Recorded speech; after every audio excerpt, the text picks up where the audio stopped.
Hello, everybody. Well, lovely to see you all. We are live from Copenhagen. I'm with Robyn Yay. Walser. I'm with Robyn Walser, and we're having cocktails. So, for those of you who don't know me, my name is Rikke. I am your host inside this impact group, and I am a psychologist and a trainer, and I'm very passionate about teaching ACT. And sometimes I get together with one of my friends from around the world and we have a cocktail. So Robyn Walser and I, we've been working all day on supervising different groups. Robyn is here to do some training with me here in Copenhagen. And what a better way to spend after work with a puppy that is sneezing under the table and Robyn Walser. As always, cocktails are optional. Courage is guaranteed, and I can say that we're actually we're having a cocktail, and so we hope that you are too. And so, cheers, Robyn. Thank you, Rikke. All right, so great to see you guys. And so, if you are with us at this moment, and even if you're watching the replay, please come into the comments and tell us that you're with us. Send hearts, support, and love, because literally we're staring into a camera in a hotel room, and we'd love to feel connected with you guys. So just come in here and let us know that you are with us.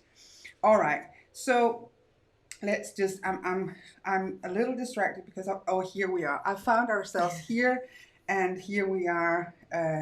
We have a few people with us. Pia is here. Hi, Pia. And we have Mary. Hello. And Marie, I see is here. All right, so good to see you guys. All right, so I'm just gonna tell you, I'm gonna let you present yourself. And I know that this makes you uncomfortable every time I present you, because I am, when I am in my trainings, I will refer to Robyn as God herself. Discomfort. No pressure. And one of the reasons why I do that, there are many. And is that you are one of the people who's taught me a lot about ACT. I refer to you often as the trainer's trainer. You will train a lot of participants all over the world in ACT, but you also, many of us who train others, we've learned so much from you. Also, Robyn is just a phenomenal human being. I really love you so much and admire you in the way you are assertive, setting boundaries.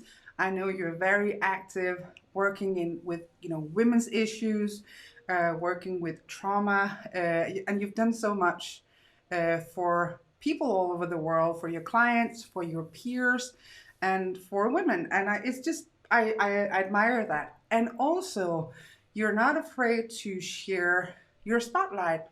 Many years ago, you and I were doing a workshop together at a conference, and Robyn, you could have done that by yourself. You could have just gone on stage and done that, but you graciously invited me to come with you.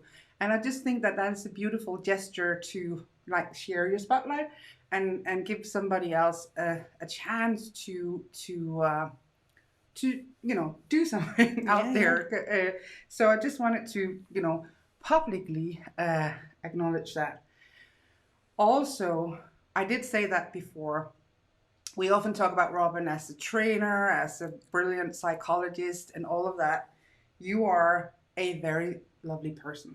You are generally just a very lovely person, and so you are much more than a trainer. You are just you'll see why I call her God herself. And so just feeling so.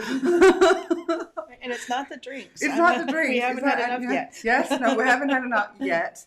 We have cried. We have cried today, though. We have cried. Yes.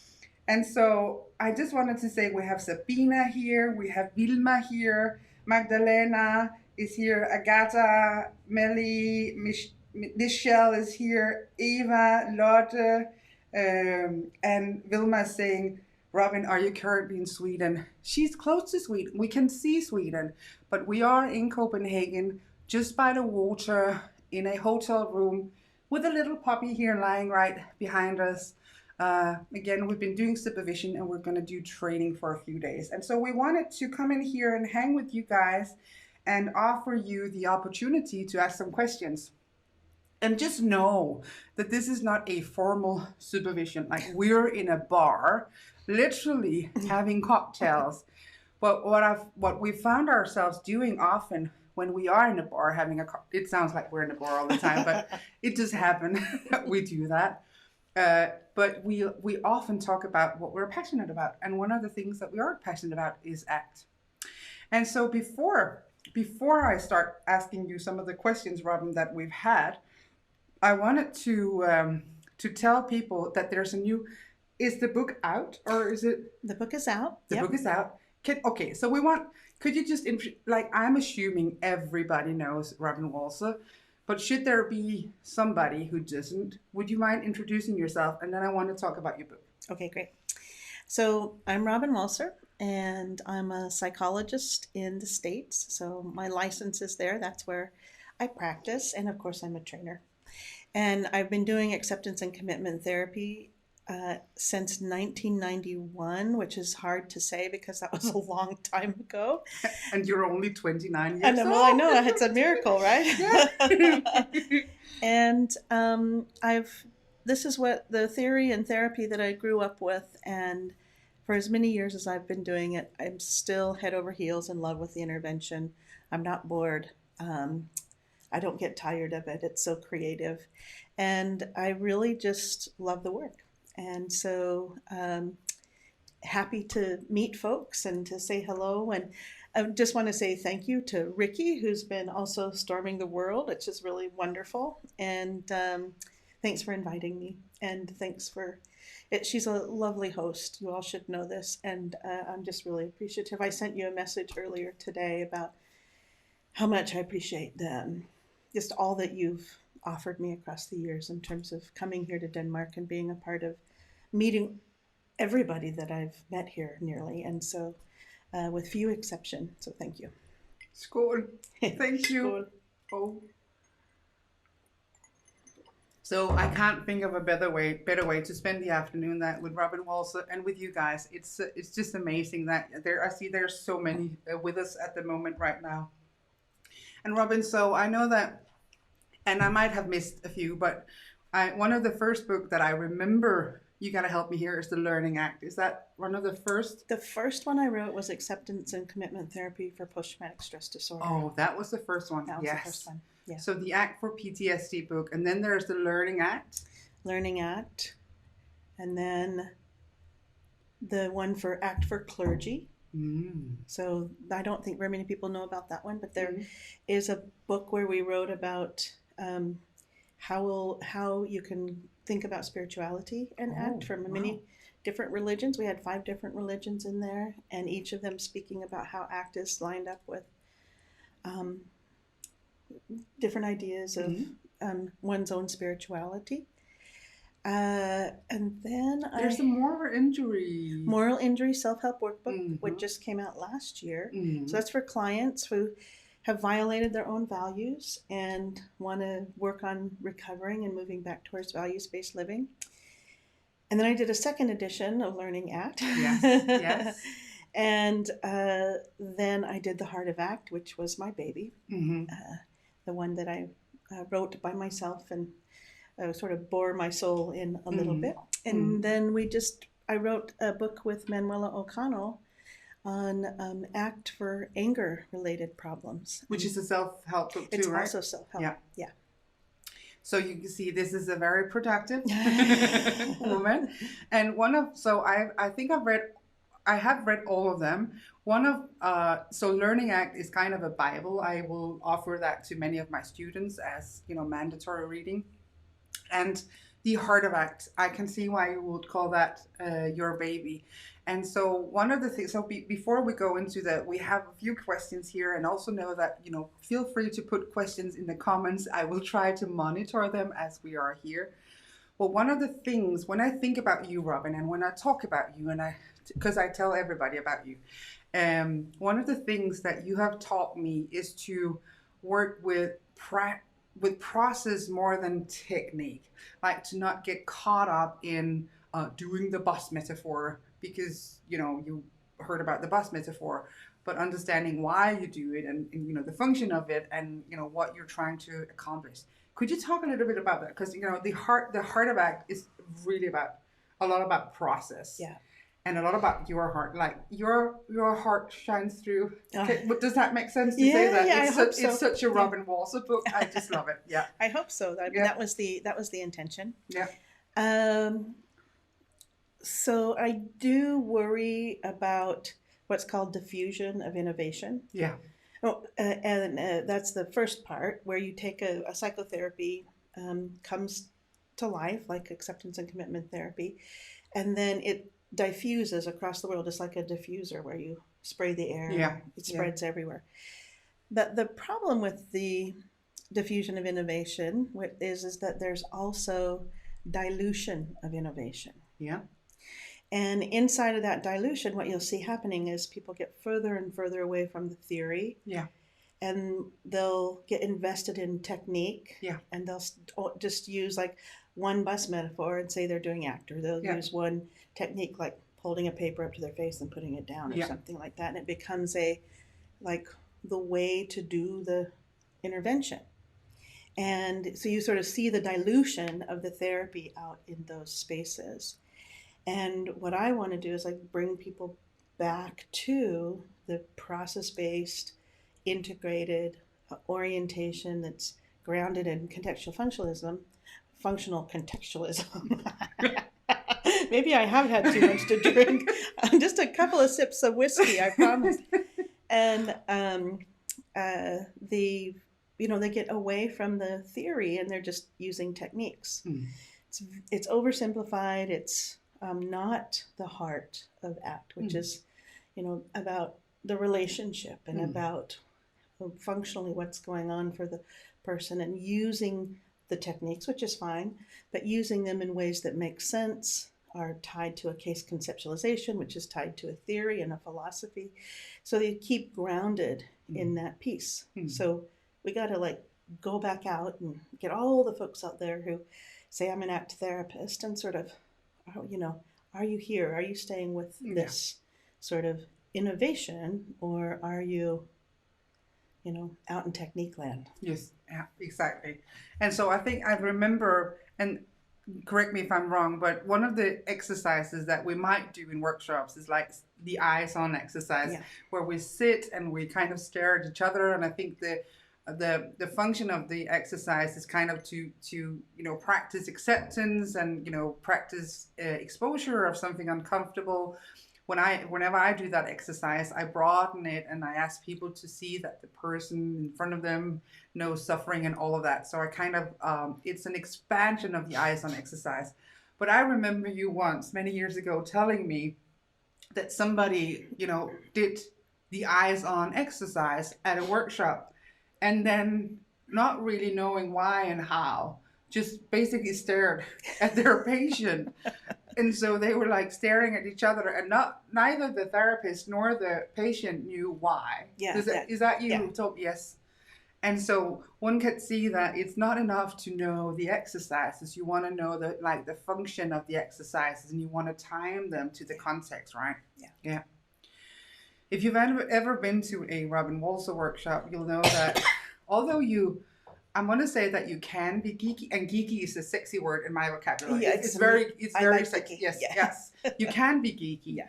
And I think that what characterizes your workshop is that they're very experiential. You want people to experience ACT and experience from the heart of ACT, actually. And so, and I think you capture that so beautiful in your book as well. It's very much about contacting, broadening your repertoire and contacting these processes. I love that you're doing that. All right. So guys, let's see if we have questions in the comments. There's a lot of love going on. I can tell you that there's lot of love. Great. And so I want to check the questions that people have sent to us so far. We have one from Yvonne. Thank you, Yvonne, for sending us this question. And the question is like this. When you are in the beginning of the therapy and the client is struggling very strongly with creative hopelessness and acceptance, what kind of exercises are your favorite to give them to do at home? So when you're in the beginning And I'm guessing, like Yvonne, if you are watching us live and you want to expand on the question, feel free to do so. But I'm guessing the question is, you're at the beginning, the patient is struggling a lot with acceptance. I'm guessing there's a lot of control. What kind of exercises are your favorite to give them to do at home?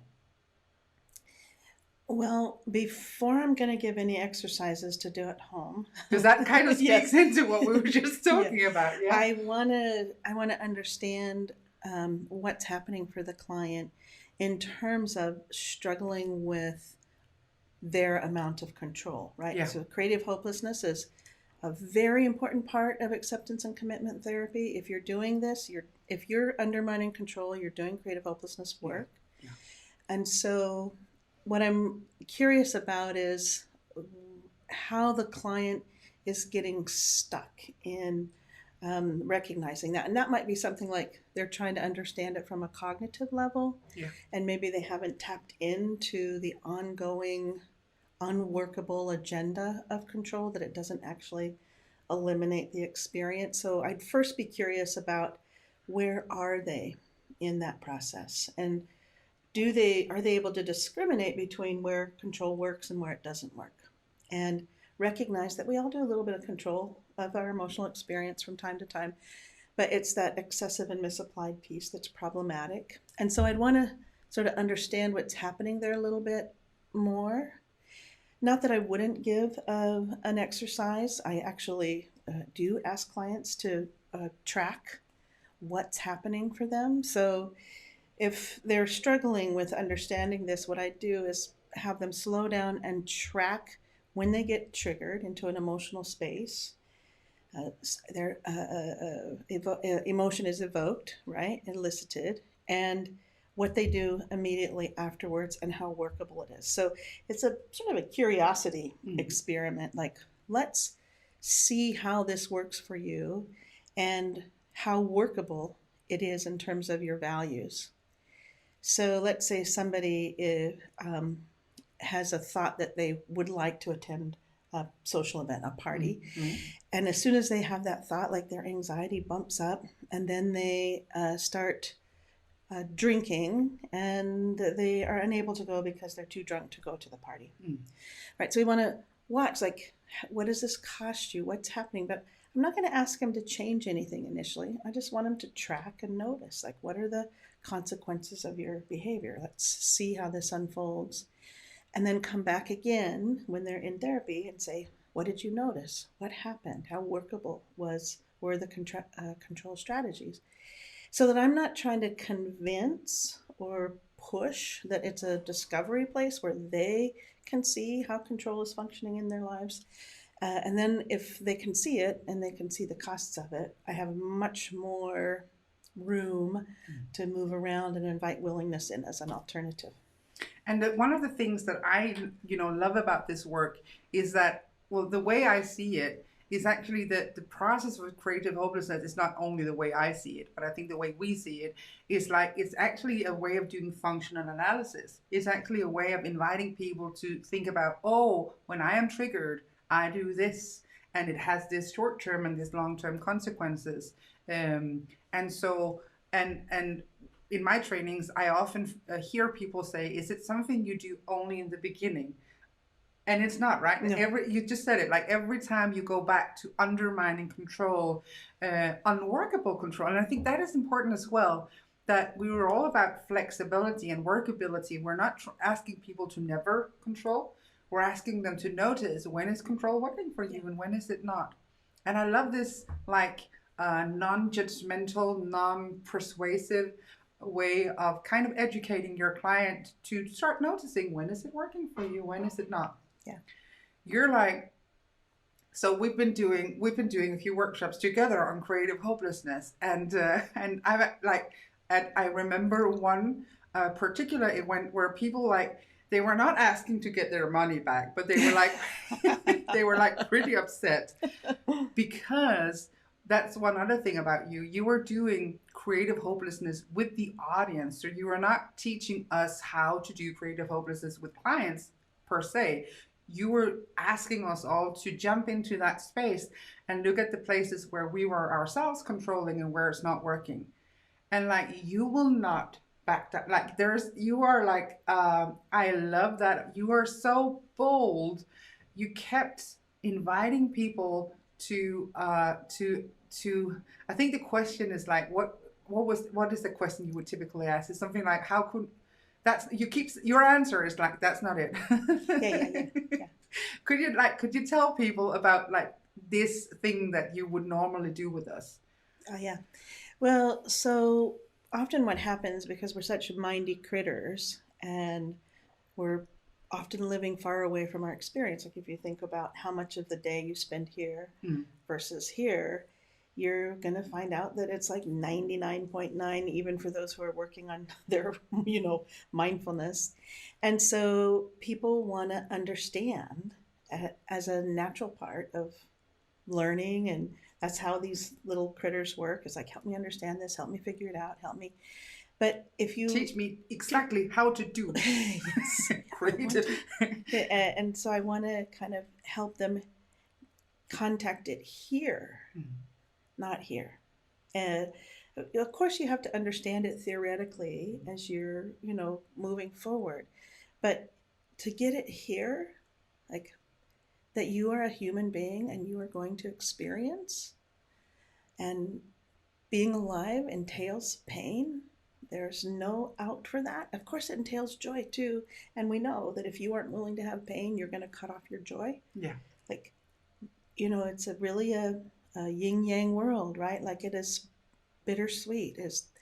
We have to taste the bad with the good. And you don't have to believe me. Like nobody has to believe me. Just look and see. If you live long enough, you will have pain.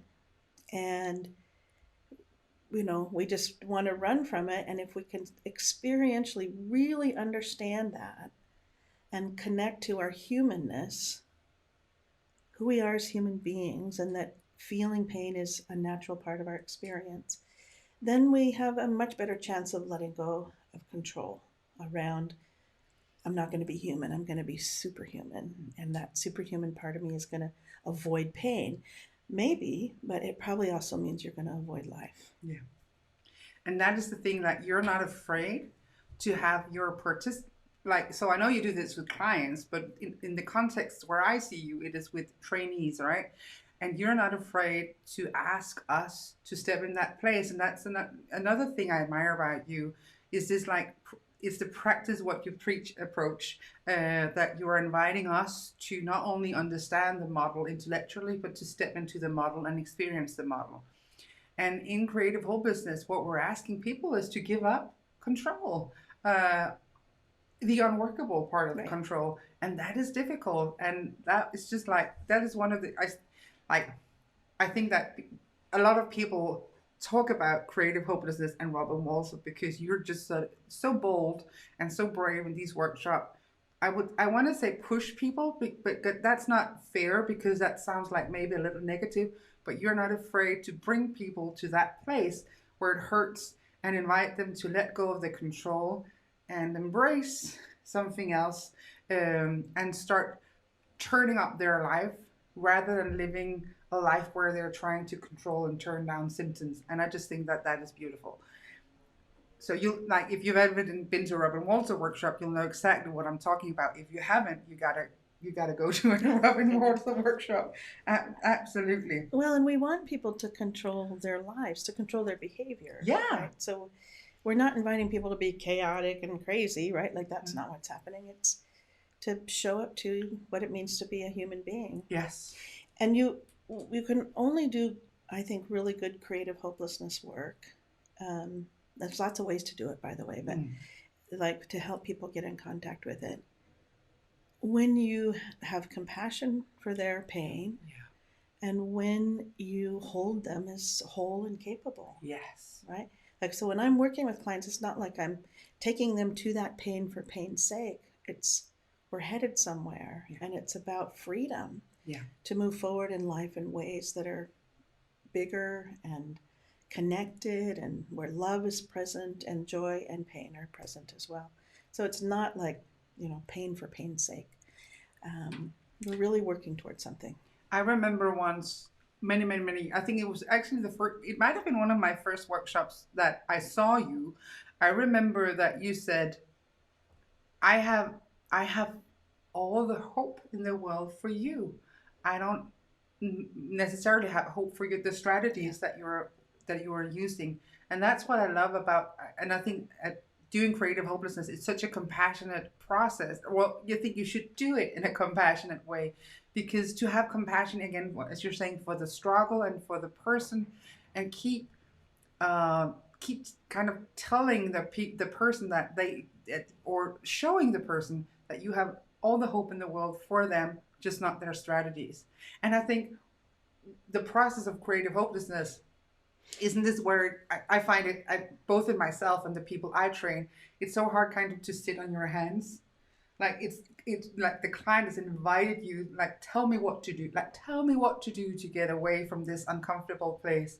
And you're not afraid to sit compassionately with the person without trying to have something go away. Yeah. And I think that is beautiful. I think I really like the name creative hopelessness, but I know there's a lot of people out there who are worried about the name of it, but it's misconstrued in that case, right? Yeah. It's not remembered as undermining control, it's remembered as something else. Yeah. And so it's helpful to remember that anytime you're doing undermining control, you're doing creative hopelessness work. Like per se, like per definition. And that, and just as you said, the hopelessness part is not like we treat that word like it's, oh no, and that's not the case. This is not about the human being. No. Right? It's about the agenda of trying not to be human. Yes. I have hope for you. I don't have hope for the agenda trying not to be human. Yeah. Yes. All right. So there's a question from our friend Magda, who's asking basically how would you, like, so let's say patient person, somebody that you're talking, we're having trouble with P's at the moment. A patient/person is oversharing in therapy. So you see a patient and they are they want to make sure that they're kind of sharing everything, and you might feel that they're oversharing. That was kind of the question. What would be your take on that? How do you react and interpret when the client is oversharing? That is our dear Magda. That is Magda's question. What would you answer to that? Thanks, Magda, for the question. And you're going to hear me say this again and again if you do any work with me. It depends. Yes. Like, I want to understand the function of the oversharing. Is it about avoidance in the room? And so are they telling you all the details in order to, like, cover up the emotional experience that they might be having, or to keep your attention off of something that's more important in terms of where they've said they want to go? So I need to understand how that oversharing is functioning. And I also probably need to do a check with myself. What do I mean by oversharing? Like, what is that? What's happening there? And how am I responding to it? And so part of what happens for clinicians, I think, when you get a client who's telling a lot of information and giving you the nitty-gritty details of every little part of something that's happened to them, is that it starts to feel frustrating, right? It starts like, we're not going anywhere. I can't get a word in edgewise. Am I doing treatment, right? Like, a lot of that kind of stuff starts to unfold. And so part of what I want to do is basically, if it makes sense, I want to interrupt that process. Yeah. And it's not easy because we're taught as clinicians, don't interrupt your client, right? Like, don't listen. We're taught listen well. And if you're listening well, you're listening for function from my point of view. You're not listening to the words per se, although the words are very important. Like, I've been treating trauma for 30 years now, and I've seen thousands of trauma clients, and I need to hear their words. I need to know their pain. I need to actually hear the details of their pain and understand what happened to them in order to provide the best treatment. So this is not about not hearing their words, it's about interrupting a process that's linked to avoidance and fusion. Yeah. And so what I might do is say, is it okay for me to just stop you for a moment, for me to comment on something here, something that I'm noticing? Is it feels like there's a lot happening. Your mind is really in here and wanting to get it all sorted out and get it in the room. Do you see that? Have you ever been told that you give a lot of detail, or that maybe even that you're sharing too much? Maybe you've been told that before. And can we look at that rather than just getting the details in the room? And let's see how it's working for you. And typically, folks like this are in there for relationship issues. I mean, I'm going to take a strong guess about that, right? They're struggling in relationships, and part of that struggle is the barrage of words that other people are experiencing. And so I want to have them be aware of it, notice it, see the consequences of it, and then look at what they might do differently and try some things on that are values-based, while noticing whatever it is that they're experiencing in that space. But interrupting clients can be hard, and slowing them down can be hard, because we're taught so heavily in our graduate school programs to listen. And what we need to do is start thinking about listening in two ways. Hear the content, but listen for the function and act on the function. I love that. Like literally, like listen to the process of storytelling in and of itself. Like what is it? What are the functions? And I've known you for, I don't know, like let's say like maybe 15 years. I don't know. We've known each other for a long time. And I think like I've been to many of your workshops, and you always answer a question like you just did. Yeah. Like it depends, and what's the it depends on the function. And so whenever I think about oversharing or undersharing, I kind of practice flexible sharing, the ability to share, and it's all tied to function. Like if the function is if it brings the person closer, like share away. Mm-hmm. But if it's an avoidance, we want to practice like letting go of that. And I love what you're saying about like interrupting the client. And I actually think that, and I think this probably, I was taught this, but I think many of the things you'll ever hear me say, I was taught by God herself. But one of the things that I think about is that when we do interrupt clients, I see it as an act of compassion in and of itself. Yes. Like to be both efficacious hope, like we have hope for them, but also be caring enough to stop or slow down a process that doesn't seem to be working. So, well, and wise about it, right? Like compassion isn't, and I write this in The Heart of Act, right? Compassion isn't compassion if there's no sort of built-in wisdom. And what I mean by that is that you just, everything's about heart and acceptance, but there's no recognition of consequences for behavior. Yeah. And so if they're getting consequences that are painful, then let's look at changing the behavior and what's happening there. And I don't want to be a part of the system that sustains the problematic behavior. That is another, like, there's a bazillion one-liners from Robyn. I think this is one. I don't want to be part of a system that sustains, what did you say? The behavior that's problematic. Yeah. Yeah. One other thing, too, just to kind of add into this space, is that talking or not talking too much is not only, about with this me looking at my talking and not talking behavior. It's context dependent. Yeah. Like it may be that one time you share with a person a lot of information, and then the next time you see that very same person, it's not the time. Yeah.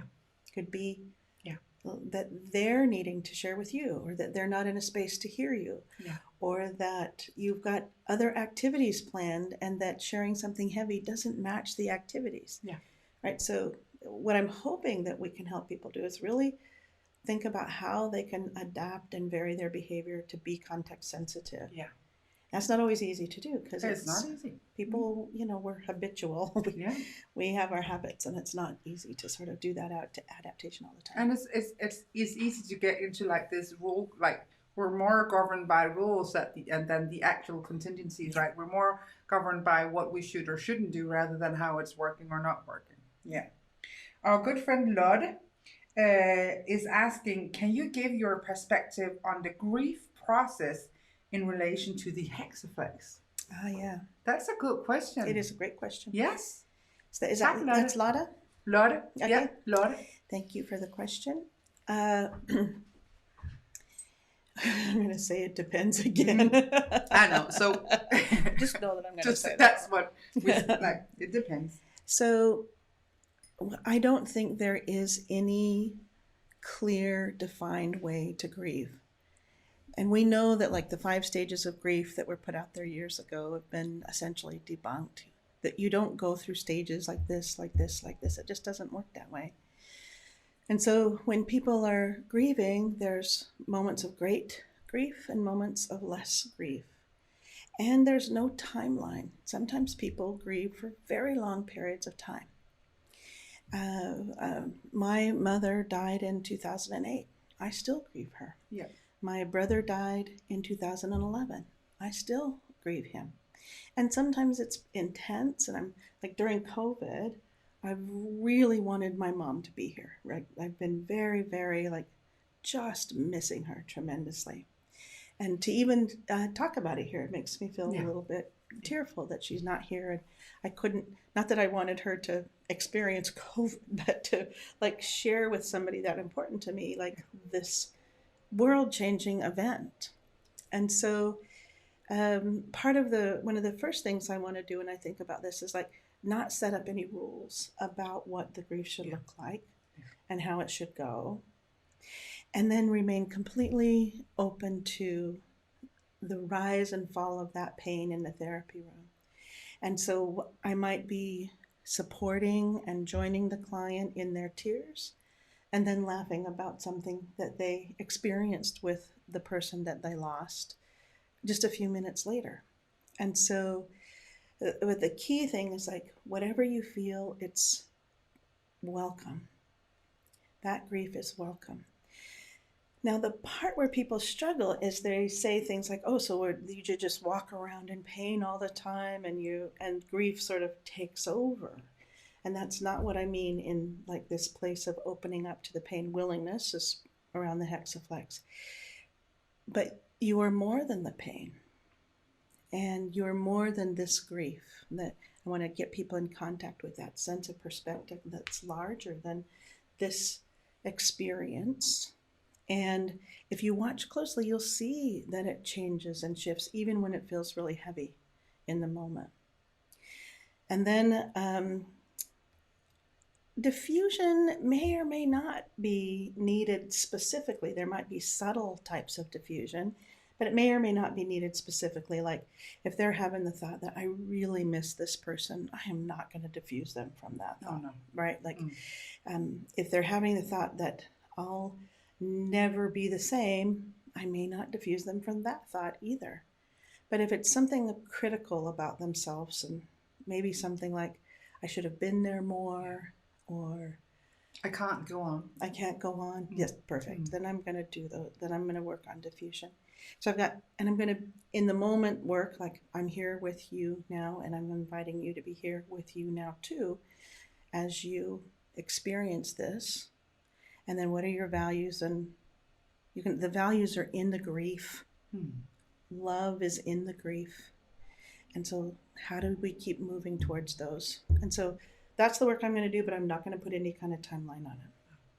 And I love the way that you're kind of inviting people to not get away from grief, but to find a way to carry grief.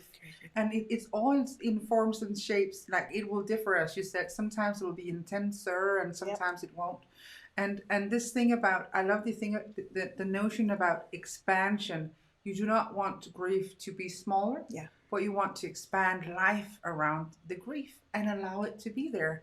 And one of the things that I find so beautiful is that we will grieve with we will sit in that grief with our patients. Sometimes grief is exactly what we need to do. Yeah. Like you and I have just today, we've shared quite a few moments of grief. Like we were we were crying through lunch because of different things that we're talking about, like actively inviting it in and sitting with it and then, expanding around it. Yeah. Grief is not something that should go away. Grief is something that we can carry. Yeah. Yeah. Oh, Lotte, thank you so much. And I just want to tell you there's a lot of hearts coming in here. Great to see you, Jenny. How do you use ACT to help adolescents and adults with accepting responsibility? This is a question from our good friend Nick. How do you use ACT to help adolescents and adults with accepting responsibility? Well, so let me see if I can just shift this question slightly. Mm-hmm. Since I don't know the full context of it, right, is living in a responsible way part of how the person wants to move forward because they didn't do something responsible in the past. Moral injury is like this, right? I did something that I'm not proud of. Yeah. I wasn't responsible, and something happened that was really painful. And so we can't go back and undo the non-responsible behavior. And so I talk with them about like history is as history is. Like there's no going back and undoing it. And so if responsibility is the issue, how will you move forward in a responsible way from here forward? Yeah. And then the acceptance is about the painful thing that happened when they weren't responsible. And that's if I'm understanding the question. Maybe they can expand on the question if I've misinterpreted what the issue was. Yes. If it's becoming like a responsible adult, like you've got working with an adolescent who is sitting in front of the TV all day, like, that is a parent problem. Yeah.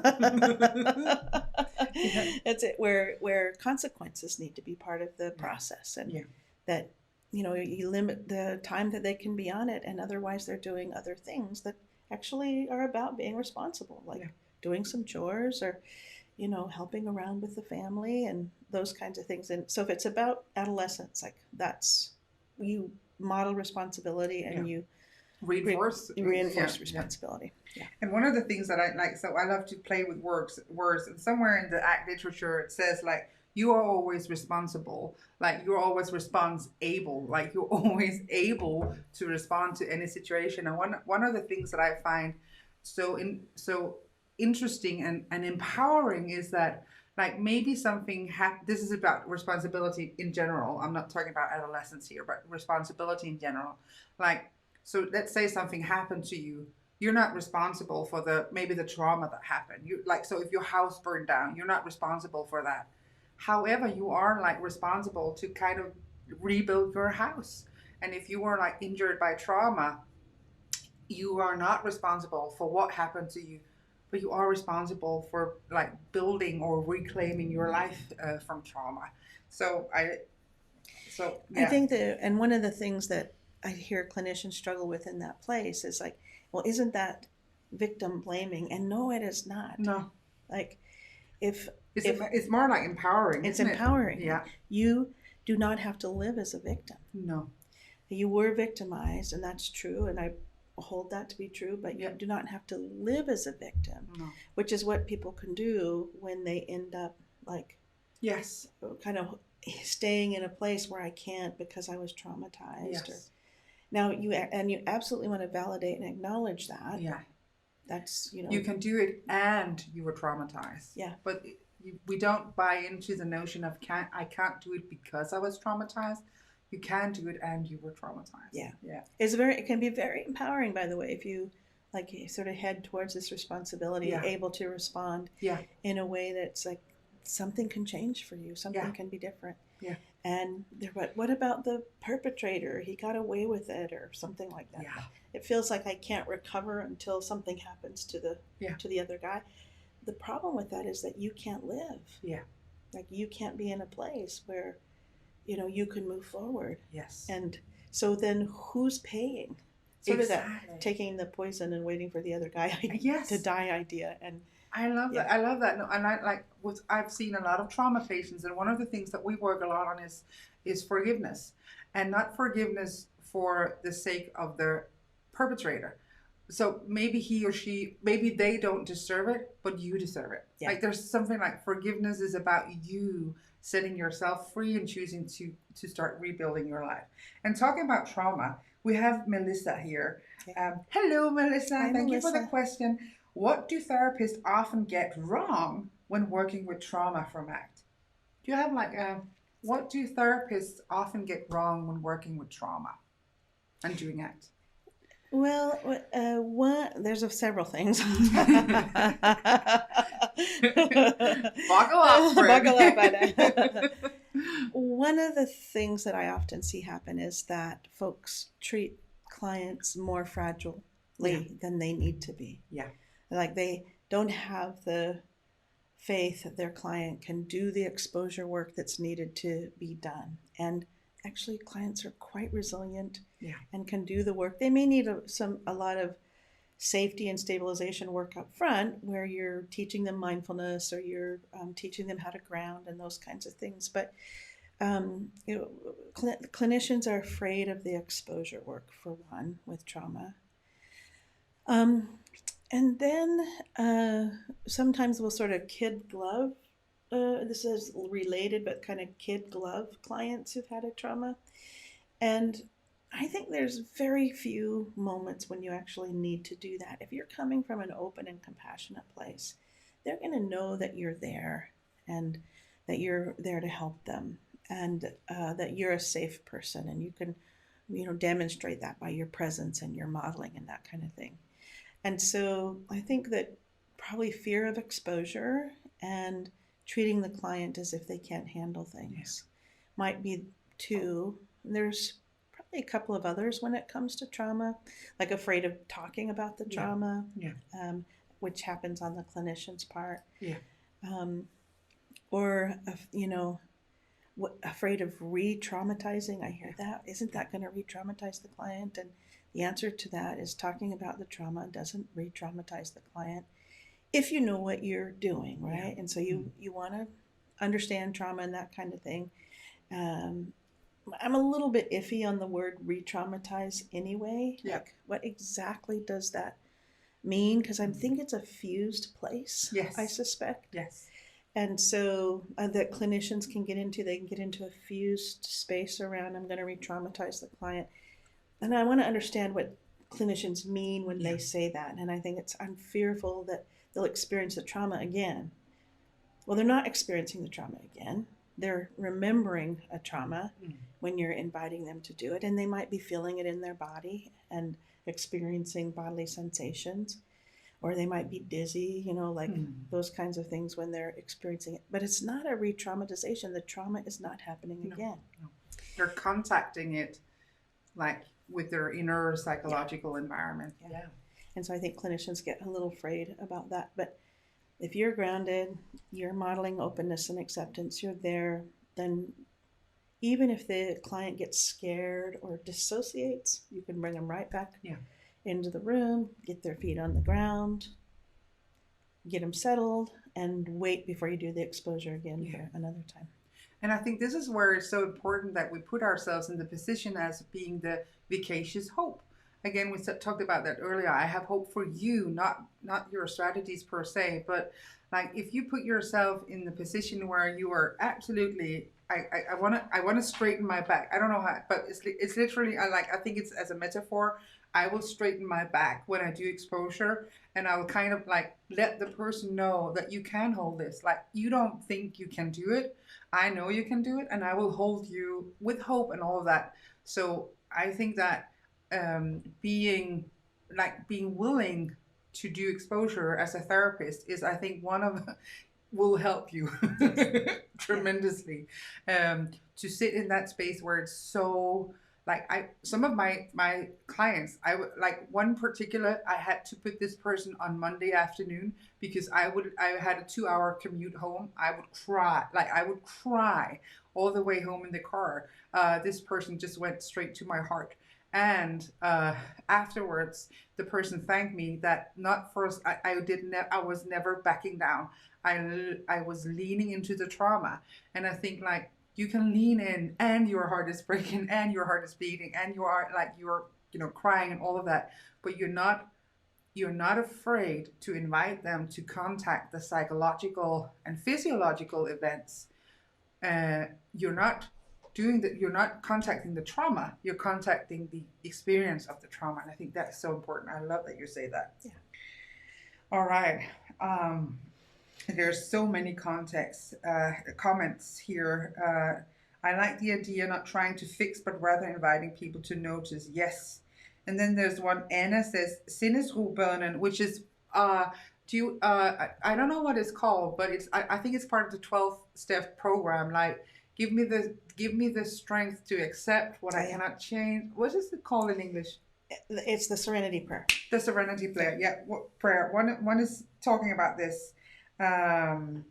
What a nice surprise. Amy Morrell is here, just stumbling. Hello, hi Amy. Yes, and Meta is here. Meta is, hi, Meta. You met her today. She is such a beautiful, she's the one walking the dog in the breaks. She's yeah. very beautiful. You're much more than that, Meta. Mindy creatures. All right. Working with people with, okay, so here is Christine. And I know that you just had a baby, literally just had a baby. I think like a week ago. I know that. I'm sorry. I'm exposing you to everybody. Mm-hmm. But Christine, congratulations. And you say, so working with substance abuse, usually very afraid of their feelings and want to find a way so they can keep avoiding them. How would you work with this? With people with substance abuse, they're afraid of their feelings. They want to find a way to avoid their feelings. How would you work with this? It depends. It probably depends, but most likely I'm going to be doing creative hopelessness because yes, if you've got substance use on board and it's problematic, maybe it's ironic that we're drinking substances. So, yes, but if you then and they're using substances to avoid, then I'm going to look at the workability of it and be focusing on creative hopelessness. Yeah. I think like substance abuse is like as a default a way of kind of a extreme way of controlling your inner universe. Yeah. So the short answer to that is creative hopelessness, and also notice like we will often. And I often, I learned this from you, we will often pretty much give the same, so you say, how do we do with trauma? How do we do with substance abuse? We often come up with the same answer because ACT is a transdiagnostic model and we kind of apply it. We tweak it, of course, but it's kind of the same, isn't it? Regardless of the... It's a principle-based intervention. It's a principle, yes. So you can apply those principles across all things that humans suffer with and understand the function of the substance use, which in this case, I believe, if people are abusing it, is to escape. Yeah. Doesn't always happen that way. Like sometimes people sort of get into a place where they're drinking more and more and it isn't about escape. They just find themselves in a place where it's a little bit sticky. Yeah. But yeah, I want to find out what they're running from and see if they want to stop running. Yeah. Right. And if they want to stop running, then they're going to have to let go of this as a control strategy and start to show up to themselves. And it can be hard. You can get some moral injury stuff in here too, because if people really sink into substance use, they're often creating havoc in other people's lives and relationships and engaging in behaviors that are causing a lot of difficulty for folks. And so this is why I think there's some wisdom in the 12 steps, because there's this repair process that you go through, and that it's like saying, let's get you back in line with your values. And so that work can be really empowering and important. I hope that answered the question. I think it did. I hope. Let us know, Christine, if Robyn didn't. If let us know if this was helpful for you. It felt like a very short answer, so it is. It feels like a little speed dating here because we're answering quite shortly, and we were in the bar having drinks and all of that. One of the things I noticed, I saw somebody the other day where alcohol was a problem for this person, and I think this person expected me to say, you can't drink, like, you stop it, you cannot drink. But what I did, I kept, and this is going to be a little geeky, but I kept pairing. We can be geeky, right? Yeah, We're going to be geeky. I kept pairing, like, so for this person, drinking had the function of, yay, yeah, it works great. I get so brave. I get pretty, and anxiety goes away. And I kept pairing because I kept asking about, your children, your relationship, what happens in the long run, your body, your work, all of that. So I kept pairing drinking, which had an appetitive function, with aversive long-time consequences, by keep asking these questions in a compassionate and non-judgmental way. And the patient said to me, what the what really, I still drink, but I don't like it anymore. It doesn't, what have you done to me? And I've never invited this person to not drink. My point here being, we want to know functional contextualism. We want to know basically RFT, like the theory. So my students will know what this is, why I'm pretty keen on having people understand the underlying theory. Because what we're doing is that we're asking people what feels great now might have really problematic long-time consequences. And we want to shift this around so that you do something that feels pretty hard now, but in the long run. And this is the power of language. So basically, a short answer to this, again, would be have the person contact the long-time consequences of drinking in a kind, compassionate, and non-judgmental way. This was a little geeky. We can be geeky in the bar. Yes. So we have Dide. Can you say Dide? Dide. Yeah. All right. This is a beautiful Danish name. So hi, Dide. Nice of you to. So nice of you to. Okay, I can't speak. We're so happy that you're here. Thanks for being here. I would love to hear more about the ACT conversation beyond the moment where we lean in to what the client want to run from. What would that look like? And also your experience with repetition in ACT treatment. So what is the conversation beyond undermining control? Am I understanding it correctly? Well, more about the ACT conversation beyond the moment where you lean in. Maybe, I'm not sure, Dida, you have to help us if we're not answering, but this might be, I get this question a lot. So you lean into something and then what? This might be, and then what? So you lean into what is difficult and then what? What does that look like?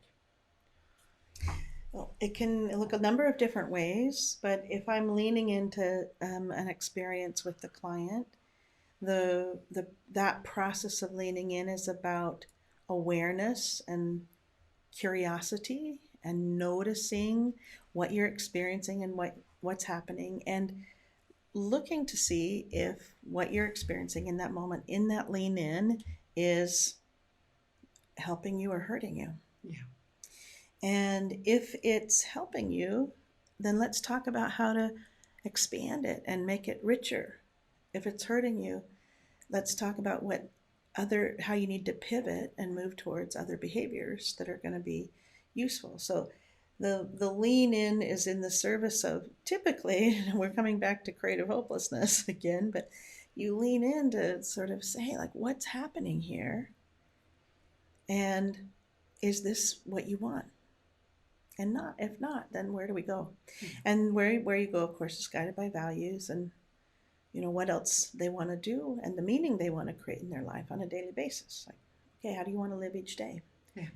And so the purpose is not pain for pain's sake, but pain in the service of meaningful living.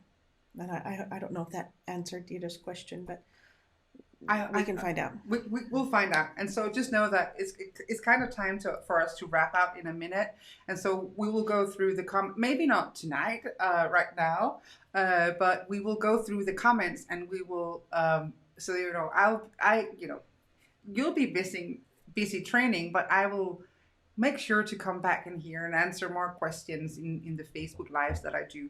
Did I also ask about repetition, of the importance of repetition? And if you've been to any of my trainings, you've heard me say this, and I can tell you this. So you get to hear this as well. For a few years ago, Aerosmith was playing just out here in the Royal Arena.